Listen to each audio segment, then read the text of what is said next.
Nah, ketahuan dengan saya itu ketika tagihan jatuh tempo sampai dengan 6 bulan. Nah, ternyata si pemesan ini kabur. Manajernya kabur karena menggelapkan uang perusahaan.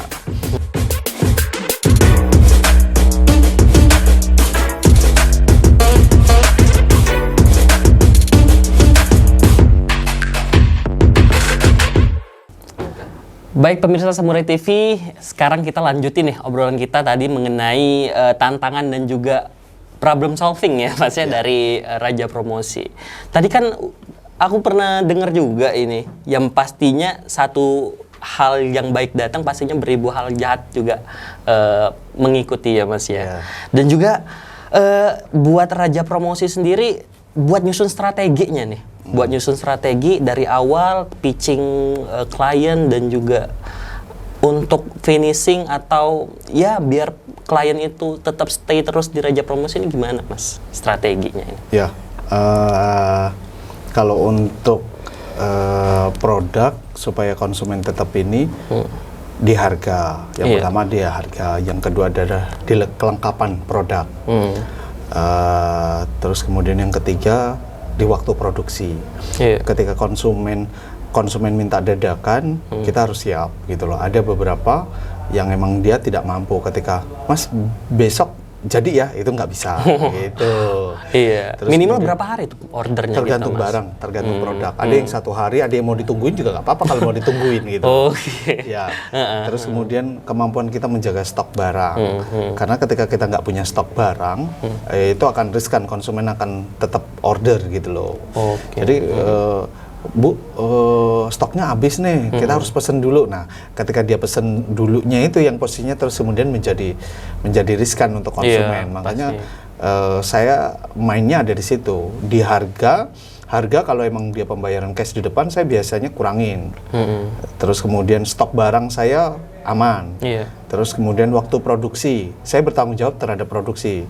Asal di pihak klien bertanggung jawab terhadap pembayaran. Jadi biarin saya jungkir balik di produksi, tapi tolong proses pembayarannya dieksekusi gitu loh. Gitu. Jadi terkait produksi itu menjadi tanggung jawab saya, mau besok jadi, mau kapan jadi itu menjadi tanggung jawab saya. Klien minta, Mas 5 hari ya, itu udah menjadi urusan saya. Tapi ketika barang selesai, tolong lunasin ya, gitu. Jangan molor lagi. Tapi ada tuh klien yang nggak bayar atau gagal bayar gitu Mas? Atau memang nggak banyak, cuman baru kemarin kejadian ada coffee shop. Ini saya cerita, tapi saya nggak perlu sebut nama, nanti aja. Jadi semua produk digunain. Nah, terus kemudian ada coffee shop order dengan saya, nilainya hampir kalau nggak salah 6.600.000 gitu. Dan karyawan saya sudah percaya karena secara tampilan dia nggak mungkin nih ngemplang gitu datang ke kantor, dan tempatnya ada orang, dia punya juga posisinya, ada cucian mobilnya gitu loh, coffee shopnya juga bukan kaleng-kaleng gitu loh. Nah, ketahuan dengan saya itu ketika tagihan jatuh tempo sampai dengan 6 bulan. Sales saya mulai panik. Berarti gitu. dia tuh pemesannya berkala Mas ya? Iya, betul, tidak satu kali. Iya, bulan pertama, bulan dia kedua, bayarnya bulan setengahnya gitu, gitu. Dikumpulin ternyata sampai 6.600.000. Nah, ternyata si pemesan ini kabur. Manajernya kabur karena menggelapkan uang perusahaan. Nah, saya secara perusahaan tahu dong, ini yang order kan bukan dia, walaupun dia kan hanya sebagai manajer, kan ordernya dari perusahaan, bukan terus kemudian dia warung pribadi terus kemudian pesen. Makanya saya coba tanggung jawabin, minta ke ownernya, saya cari tahu ownernya. Nah, terus kemudian ternyata dia nggak merasa pesen, Mas, saya nggak merasa pesen. Loh, Pak, kalau nggak merasa pesen, ini barang Bapak semuanya udah digunain, ada seragam, ada umbul-umbul, ada ini dan segala macam, ini dipakai, kok nggak pesen dari mana gitu. Udah dipakai juga udah dipakai. Di dalam coffee shop itu. Bosnya nggak mau terima. Ya sudah, kalau seperti itu ya sudah Pak gitu loh. Ya sudah, kita lihat saja. Kalau bahasa saya, kalau sudah nggak bisa diselesaikan di dunia, kita selesaikan di akhirat. Tetapi Mas Didi nggak nempuh jalur hukum atau gimana Mas? Uangnya kecil. Uangnya kecil, Iya. nggak berguna juga ya. Kalau saya urusin di itu, keluarnya jauh lebih banyak. Keluarnya lebih banyak. Iya. Jadi akhirnya ya sudah. Itu yang kasus beneran, walaupun nggak besar, nguras energi. Karena ternyata duit segitu ternyata nggak bisa diselesaikan sama ownernya. Dan ownernya pura-pura nggak mau bertanggung jawab gitu. Oke, berarti ini kan kalau kita ngomongin masalah produk, masalah promosi ya, berarti kan Mas Didi ini kan harus ada supplier lain kan? Misal kita ngomongin kayak kaos segala macam kan. Berarti itu ada sangkut paut dan juga terjadi gangguan nggak sih Mas terhadap orang supplier itu? Setiap produksi itu tadi Mas, saya sudah buatin satu paket. Ada orderan, ada masalahnya. Iya. Dan itu harus sudah disiapin. Masalahnya itu dari pintu mana saja bisa. Iya. Entah itu dari si produsen, entah itu dari produksi, entah itu dari si kliennya sendiri, atau malah dari si karyawan saya sendiri, dari desainnya. Nah itu udah satu paket. Nah saya harus sudah siapin nih plan-plannya gitu. Makanya wanti-wanti. Titik mana saja yang riskan akan terjadi kesalahan, itu saya wanti-wanti gitu loh. Misalkan dari si produksi saya wanti-wanti. Ketika punya deadline, bisa nggak lo nyelesain? Kalau nggak bisa, saya ganti orang. Saya pasti. tambah orang gitu. Jadi semuanya harus. Saya baru kemarin dapat kerjaan dari salah satu bank. Terus kemudian banyak barangnya 800 item, tapi banyak. Prepare-nya cuma 1 minggu. 1 minggu itu 1 Mas. minggu. Berarti karyawan Masnya nggak boleh disebut ya. boleh kalau mau silakan. Jadi mau nggak mau saya harus prepare. Mana yang itu menjadi tugas saya, mana itu menjadi tugasnya produksi, mana tugasnya si supplier. Oke. Nah itu udah saya langsung petain. Tetapi itu dalam tanggung jawab Mas semua ya Betul, Mas, ya? semuanya saya harus bisa tahu. Karena kalau saya lepas, satu aja ini bakalan runyam nih urusannya. Karena itemnya paket gitu loh, ada banyak item gitu loh. Kecuali kalau cuma satu, kalau satu saya lepas. Kalau ada 5 item, saya nggak kontrol. Ini udah selesai belum? Ini udah selesai belum? Ini udah selesai. Ini kan jadi 5 item gara-gara satu yang rusak kan 4-nya jadi ganggu gitu pasti. loh. Pembayaran saya gantung, harusnya 5 item masuk, ini nggak masuk gitu loh. Digantung. Lu selesaiin dulu satu ini, nah repot. Gitu. Oke, tadi kan udah ya mungkin pemirsa Saburai TV juga mulai kepo nih ya, penasaran. Tadi kan Mas Didi selaku owner Raja Promosi kan udah spill dikit ya. Udah nyebutin banyak banget promosi ataupun klien yang datang dan banyak juga yang dipesan itemnya nih. Kalau boleh tahu nih ya Mas ya. Emang Raja Promosi itu mediain produk apa aja sih? Semua kebutuhan barang promosi yang di situ dicetak logo perusahaan atau logo usaha teman-teman itu bisa kita kerjain gitu loh. Saya juga tadi lihat websitenya tuh nyediain balon juga Mas ya? Iya betul. Berarti ini punya Saburai TV nih. Wah, ini pemirsa kalau mau pesan ini langsung aja di Raja Promosi ini. Ada salah satu ya. Saburai TV. Ini produk tumbler ya Mas ya? Ya betul. Ini ada tumbler, ini vacuum flash. Vacuum flash ada ini. Jadi kalau mau ngopi sudah ada cangkirnya untuk air panas juga. Oke, berarti ya seperti pemanas portable ya Mas. Tumbler pemanas portable. Termos. Iya.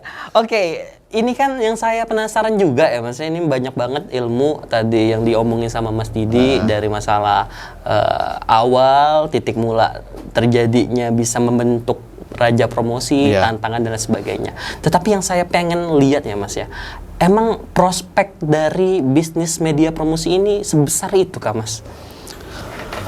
Hari ini dulu waktu saya pertama kali mulai, kalau untuk di Lampung baru saya pemainnya, saya pionernya gitu loh. Banner itu bahkan percetakan banner itu belum ada. Ya itu saya sebut tadi. Untuk orang mau pasang iklan, itu taunya iklan itu adalah iklan koran. tadi. Nggak ada media lain selain koran. Tapi di Lampung posisinya mau pesen barang kayak gituan harus dari Jakarta. Iya. Nah hari ini itu hampir semua sudah bisa. Model kayak gini udah bisa ditiru. Pasti. Nah, apalagi ini bisa kayak souvenir nikahan. betul. Gitu ya. Itemnya banyak dan hampir sekarang bisnis seperti ini, bisnis saya mudah diduplikasi dan emang sudah banyak menjamur gitu loh. Ada yang tadinya nggak main ginian karena ada konsumen yang nanya, akhirnya dia siapin, nyiapin atau iya yang punya barang ini Raja Promosi, ya sudah order bahan bakunya sama Raja Promosi, kita juga nyiapin bahan baku untuk kebutuhan barang-barang promosi. Tadinya all out kita hanya cetak, tapi karena ada kebutuhan untuk stok kita sendiri, akhirnya kita nyetok bahan baku. Apa itu yang diproduksi sendiri itu, Mas? Banyak. Ini kita produksi sendiri. Berarti ada pabriknya, Mas ya? Atau gimana ya? Produksinya produksi sablonnya. Oh, produksi sablon. Bukan produksi temosnya. Ya. Ada yang kita produksi sendiri, ada yang emang kita beli bahan baku setengah jadi, terus kemudian kita produksi untuk cetak logonya. Ada yang emang dari nol kita cetak gitu. Kayak aneka percetakan kertas itu kita emang beli bahan baku, terus kemudian kita cetak dalam bentuk jadi. Tapi kan yang saya tahu ya Mas ya, ini kan omsetnya tuh nggak main-main juga ya. Kalau bisa ngomongin omset sedikit ya Mas ya. Ini kalau main di media promosi ini omsetnya tuh kira-kira berapa sih per bulan atau gimana itu Mas? Waduh, ini kita kedetek nggak ini? Biar pemirsa Samurai TV tahu aja Mas. Ini kan biar menjadi ajang. Ini pertanyaan jebakan atau gimana ini? Motivasi Mas.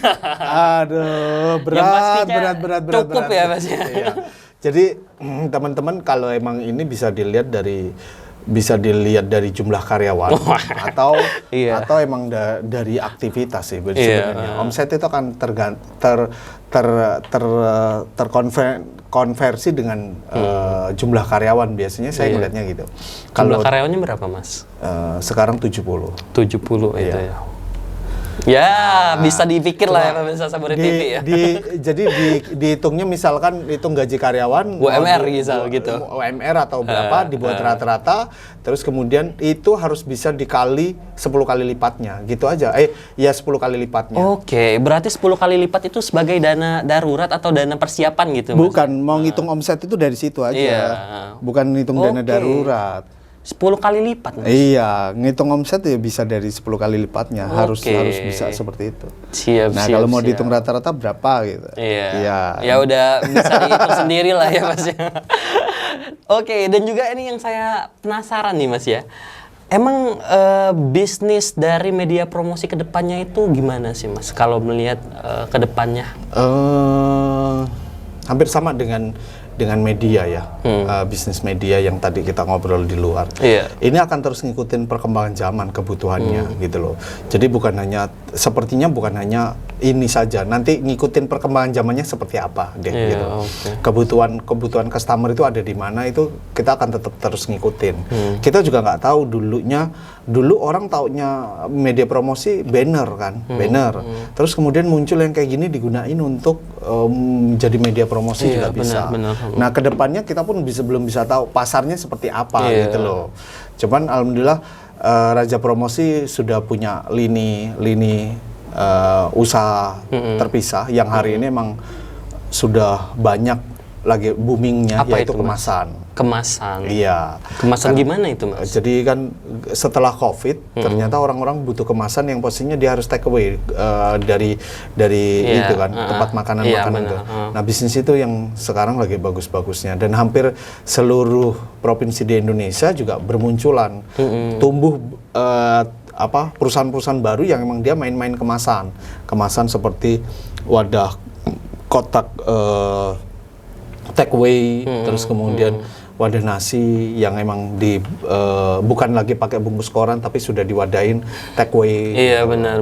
Terus kemudian gelas-gelas kopi, Thai tea, kopi. Berarti itu Mas tuh nyetak itu juga ya? Betul. Nah, yang sekarang menjadi penopangnya Raja Promosi ketika Raja Promosi digempur sama kompetitor yang kecil-kecil tadi, yang tadinya belum ada terus kemudian sekarang tumbuh seperti jamur, itu Raja Promosi sudah ada ada ini baru gitu loh, yang namanya Raja Kemasan. Saya buatin brandnya Raja Kemasan. Oke, berarti Raja Kemasan ini udah berapa tahun ini bisa? Ini kayaknya udah zaman COVID itu tadi Mas iya, ya. kayaknya sudah. Sebelum itu saya sudah jalan. Sebelum itu udah jalan. Tapi fokus dan banyaknya peminat itu saat masa COVID dan sampai sekarang ini ya Mas ya. Naiknya.